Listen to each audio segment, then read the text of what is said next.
Tu familia no ha tenido nunca problema con nadie porque tu familia es comunista. Y en un Estado socialista de derecho, los comunistas no tienen problemas. ¿Por qué? Porque son parte del Estado, son parte del aparato represivo. Por eso no son reprimidos. ¿Mm? La muestra perfecta es que tu hija, tu hijo estudió o está en los Camilitos, formándose como militar represivo del régimen, y tu hija es abogada. ¿Abogada de quién? Del régimen, porque en Cuba los abogados no pueden ejercer la función o la abogacía de forma privada. Esto que acabas de decir es la muestra, además de tu casa en Varadero y tu alquiler y tu trabajo, esto es la muestra de que tú eres parte del problema, no de la solución. Tú y tu familia son parte del problema, no de la solución. Dice, lo que esperamos a Cubanos de Cubanón, dice, mi hija se ha leído libros que tú en 4 vidas no te vas a leer. Probablemente tu hija se haya leído muchos más libros que yo. El problema está en que en la cantidad de libros no es directamente proporcional a la inteligencia, a la sensatez y al sentido común. A veces, el que más lee, según la mierda que lea, es el más tonto. No siempre leer más te hace más listo, más inteligente. A veces, cuando lees mierda, te conviertes en la mierda que lees. Por eso, los nazis quemaban libros. Por eso, los comunistas queman y censuran libros. Porque los comunistas son conscientes de que mientras más tú leas en el sentido en que ellos quieren que leas, más analfabeto te vuelves, más controlable te vuelves, más doctrina meten dentro de ti. La cantidad de lectura no es directamente proporcional ni al sentido común, ni a la inteligencia, ni a la sensatez, a nada de eso. La cantidad de lectura lo único que puede decir es que tú eres una persona hábil leyendo. Tu hija probablemente es una persona muy hábil leyendo. Ahora, la habilidad en la lectura tampoco es directamente proporcional a la inteligencia, porque si te dedicas a leer mierda, te conviertes en mierda. Así que enhorabuena a tu hija por leer libros que en 4 vidas yo no me voy a leer.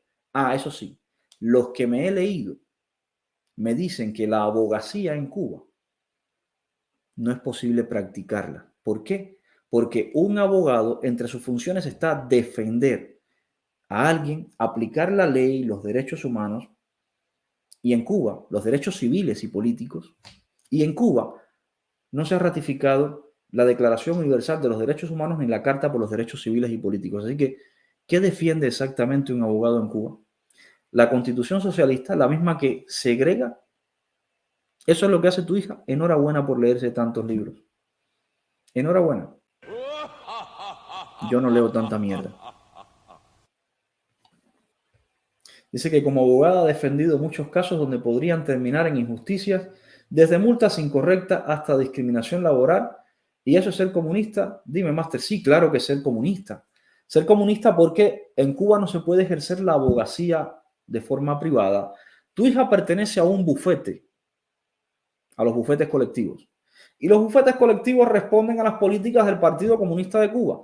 El Código Civil cubano y el Código Penal cubano son los dos creados por el Partido Comunista de acuerdo a una constitución basada en un Estado socialista de derecho con un partido único marxista como dirigente y superior de la sociedad y del Estado. Tu hija, claro que es comunista.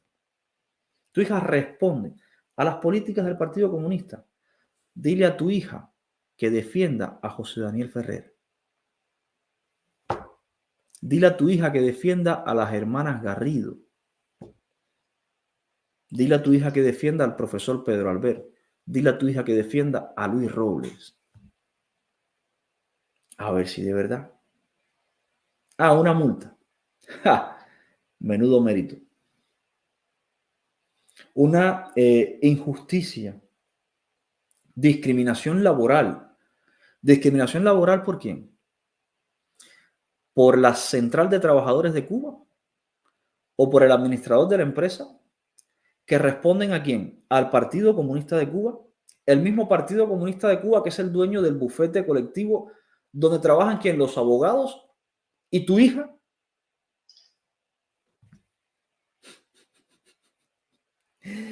Son unos hazmerreír. Todos son unos hazmerreír. Por eso no entras. porque lo que dan ustedes es risa. Tú, tu hija, la abogada, tu hijo, el Camilito, todos ustedes lo que dan es risa.